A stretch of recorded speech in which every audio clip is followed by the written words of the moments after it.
House GOP have a bold plan for a simpler, fairer tax code. The time for tax reform is now. Retweet if you agree.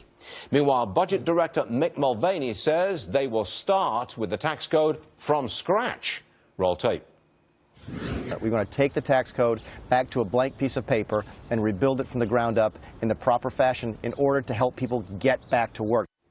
All right, Republican from Illinois, Congressman Pete Roskam is with us. He's on the Tax Writing Committee.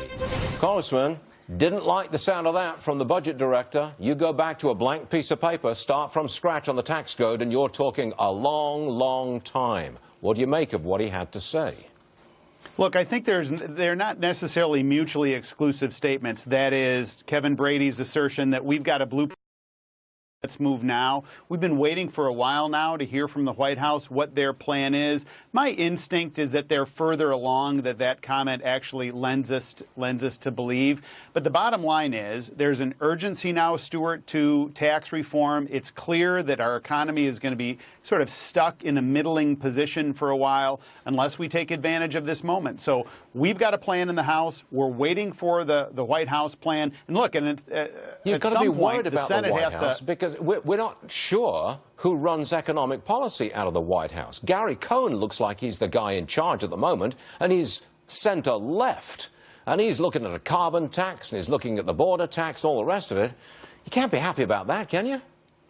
Well, we've got a plan, and our blueprint in the House is well thought out. It's based on growth and simplicity and so forth. Now, look, at some point, there's got to be a sense of clarity that comes from the White House about who's running point, who is the voice, and so forth. And my instinct is that what they're doing right now is they're sorting all of that out. But when it all comes down to it, President Trump ran on a pro-growth agenda. We want to be in sync with the White House to ultimately move this thing forward. Well, look, would I love it if they came out today and said, hey, we're for the House plan? I'd love it. They didn't do that, so let's rub some dirt on it and deal with it. You don't have a Republican Party that's united. It's not united on health care, and it's not united on tax reform. Those are the two key issues which we want to have done this year. It just doesn't look like we're going to get it done, you know.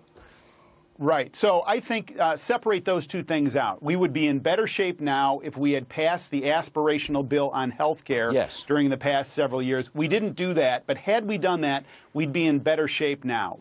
Now, set that aside. The notion that we can't move to tax reform, I think, is an overcharacterization. At some point, these plans will merge together. And it is supposed to be hard, difficult, and arduous to move something as tax reform, and the fact that we're talking about this process right now is proof of that difficulty. But here's what we need to know. We either move this in 2017, or I predict the opportunity will come and go. So there's an urgency here that we've got to push on. Treasury Secretary Mnuchin, just a few weeks ago, said August 15th. We will have that tax bill right in front of you by August the 15th. That deadline's gone.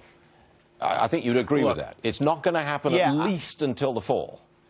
I think more realistic is to talk about this in terms of 2017. If they can flip the high beams and get this thing done in a couple of months, God bless them. I live the happy life, Stuart, of low expectations. I expect this to happen in 2017, and I think we can do that. And let's not get hung up on deadlines. We got hung up on false deadlines during the health care debate, and it didn't get us anywhere. False deadlines don't drive things successfully. Yeah, but we're dealing with the stock market. Let's create an urgency. We're dealing with investors. We're dealing with a global market which wants tax reform and doesn't see it in the immediate future.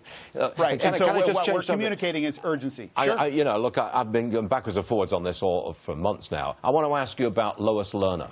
I believe you want to take a fresh look at Lois Lerner. Is that correct?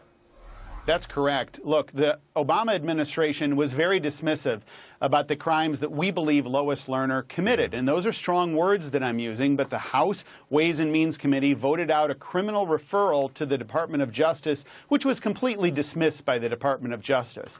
President Obama was on television at one point in the midst of the investigation, Stuart, and he said, there's not a smidgen of wrongdoing here. So, look, we think that Lois Lerner did particularly two things wrong. Number one, that she denied people due process and equal protection of the law based on their political philosophy. We're convinced that there's overwhelming evidence to suggest that that's true, and that's a felony. Secondly, we believe that she lied to the Inspector General Treasury Department when they were investigating that very thing. What we want is a new Justice Department to take a fresh look at this while we're well within the statute of limitations, and if they can, to move forward with a prosecution. Pete Roskam, thank you very much for being with us. I appreciate it.